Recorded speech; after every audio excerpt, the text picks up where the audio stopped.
Setelah dia pulang, ada orang yang menghubungi yang bersangkutan ini. Diberikanlah uang 5 juta. Setelah pulang di Banyumas berarti ya? Iya, suruh balik. Suruh balik ke Jakarta? Ke Jakarta. Dikasih 5 juta ongkos? Iya. Jadi karena dia memang sebagai karumga ya, dia memiliki kewajiban juga sebagai kepala rumah tangga yang bersangkutan, dia balik nih.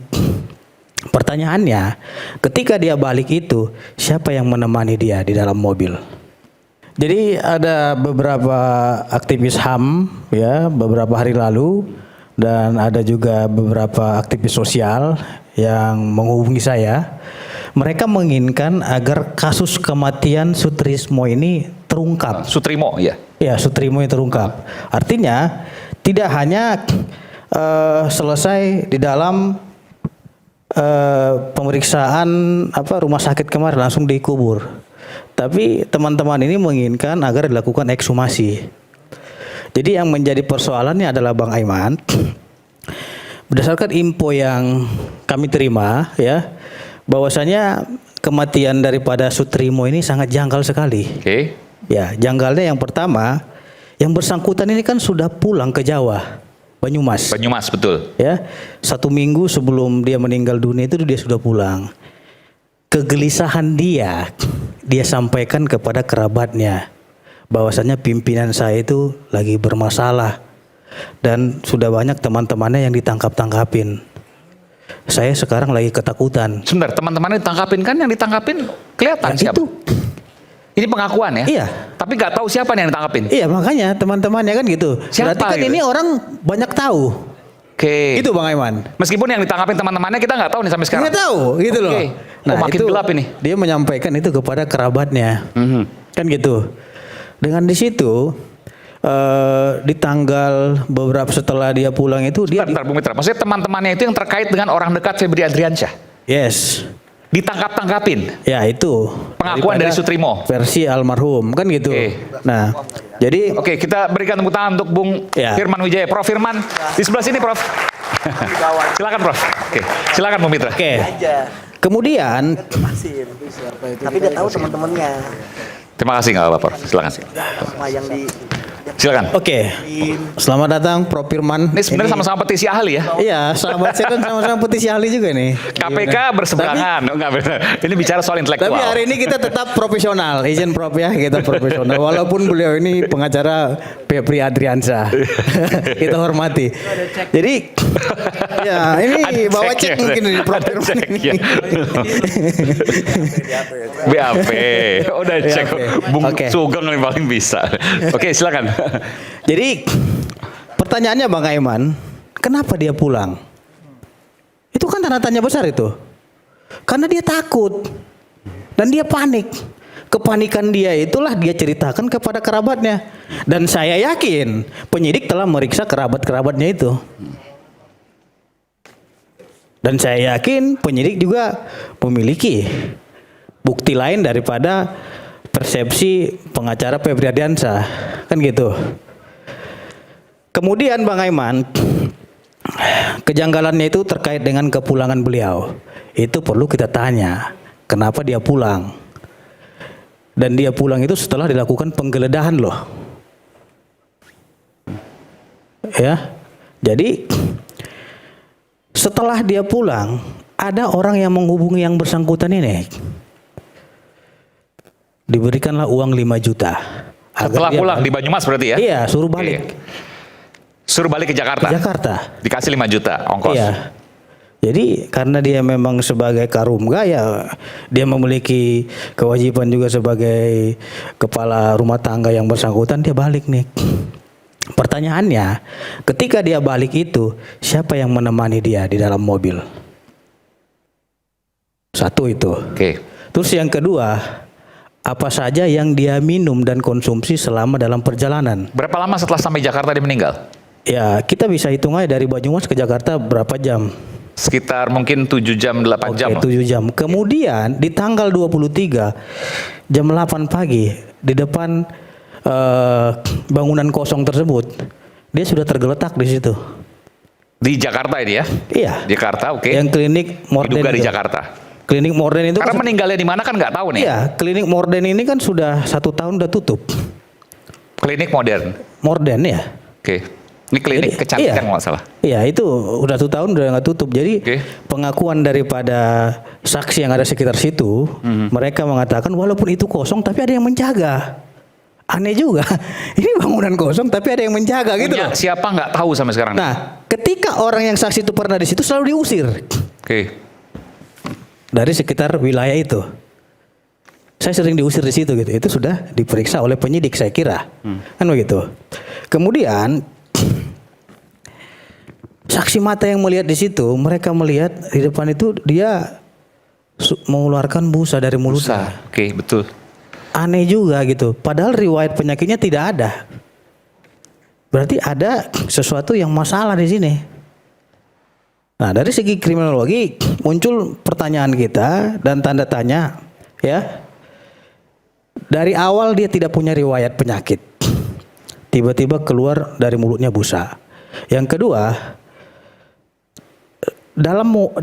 setelah dia pulang ke Banyumas, tiba-tiba disuruh balik lagi. Terus yang ketiga, yang mengantar dia ini juga harus didalami.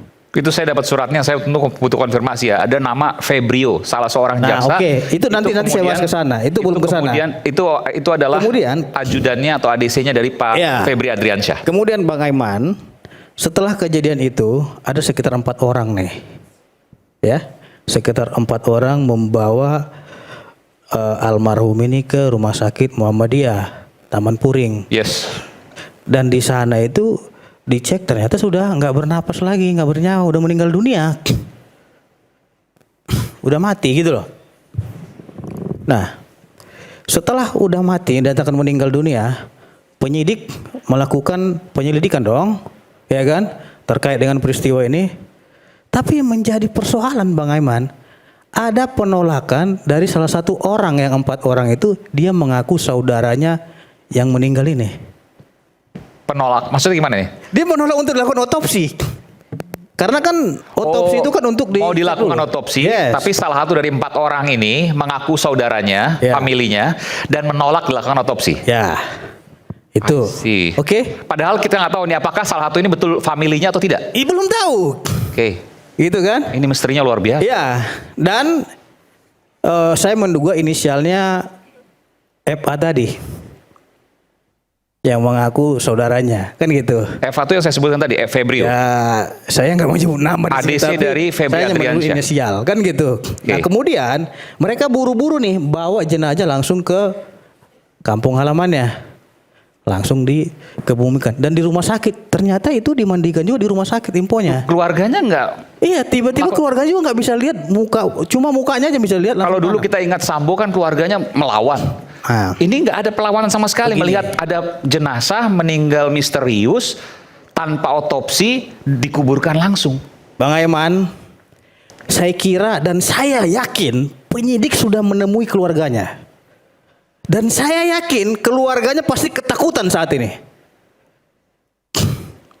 Melihat Sutrimo yang meninggal mengenaskan. Dan tanda tanya besar juga di keluarga. Apalagi mereka ini orang tidak berada. Ya, Sutrimo hanya kepala rumah tangga. Mohon maaf, bahasa kasarnya hanya pembantu gitu loh. Sopir atau tukang kebun lah gitu ya. Iya, terlepaslah tukang kebun itu. Kenapa saya bilang mereka sedang ketakutan? Karena ketika ingin diungkap kasus kematian ini, ya, dari pihak keluarga tidak mau ada yang bikin laporan polisi. Dan paling parahnya Bang Aiman, berdasarkan info intelijen, CCTV tersebut terlihat ada orang yang lalu lalang di situ. Setelah sebelum dan setelah ini mati. Di mana lokasinya? TKP. Di TKP, oke. TKP-nya di mana tuh? Di klinik itu? Iya. Diduga di klinik itu TKP-nya? Jadi ada orang yang lalu lalang. Oke. Ya. Ini masih informasi. Jadi kita melihat peristiwa ini sangat janggal sekali. Yang pertama, kalau seumpama ini sudah dikubur Bang Aiman, tentu kan harus diekshumasi dong. Kecuali dia belum dikubur langsung diotopsi. penyidik bisa melakukan itu. Tapi kalau memang sudah dikubur, tentu untuk membongkar kuburannya harus izin juga dengan keluarganya. Makin rumit lagi polisi kan gitu. Ya. Pertanyaannya juga kenapa kemudian ini sepi sekali, beda dengan kasus Brigadir Joshua waktu itu. Pertanyaannya kenapa ini sepi sekali? Ini boleh saya katakan kalau memang ini benar dugaan ada yang ke sana, kan betul. Ajudan yang dibunuh, kalau ini Karungga yang dibunuh, ada dugaan ke sana. Karena baru rakyat bersuara yang menyorot kasus kematian ini. Gitu loh. Dan rakyat bersuara yang paling berani menyorot kematian itu. Dan ini masih tanda tanya besar. Makanya teman-teman aktivis dan pejuang HAM ingin melaporkan kasus ini ke Mabes Polri dan Polda Metro Jaya. Dan Anda menjadi pengacara bersama teman-teman yang lain. Itu. Karena apa? Karena aktivis menilai ketidakberanian daripada keluarga ini harus hadir sebagai pejuang HAM untuk mengungkap kasus ini. Kalau kita menunggu nggak bisa, Bang Aiman. Kita nggak tahu mereka ini tertekan atau seperti apa. Kita nggak tahu mereka ini diancam mau dibunuh atau seperti, kita nggak tahu itu. Tapi yang jelas misteri ini sangat janggal sekali dan ini tidak disorot oleh media baru iNews TV untuk mendalami ini gitu loh. Makanya saya kalau mendapatkan informasi intelijen ini saya merinding juga melihatnya gitu loh. Dari peristiwa-peristiwanya, runtutannya juga ngeri.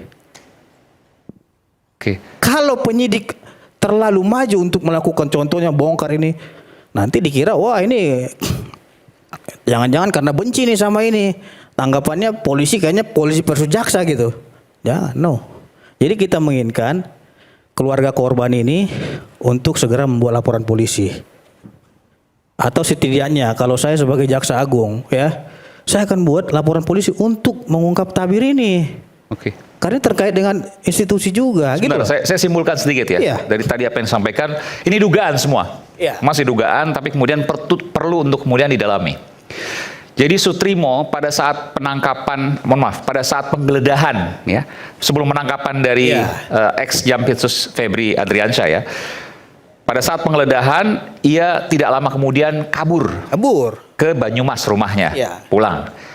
Beberapa hari di sana, lalu kemudian ia diajak oleh seseorang yang sampai sekarang masih misterius. Bisa mungkin pelayarnya bisa di itu Bang Aiman, saya udah kirim itu. Ada yang skemanya. Boleh tampilkan nanti ya. Bisa ditampilkan ya gitu. Ya, jadi kemudian dia balik ke Jakarta ditemani oleh orang misterius, diberikan uang 5 juta dan sesampainya di Jakarta tidak tahu berapa lama, apakah hitungan jam ataukah langsung ia meninggal. Ya, pertanyaannya Bang Aiman, yang 4 orang ini kemana pada waktu yang meninggal? Kenapa di awal bawa, tapi tiba-tiba di sini orang melihat sudah tergeletak sendiri gitu? Oke, kita bongkar ini nanti. Saya akan juga nanti konfirmasi ke Bung Prof. Firman Wijaya. Ini sahabat saya keluarnya. Ya. Selepas jeda kita akan kembali, kita akan bongkar ini.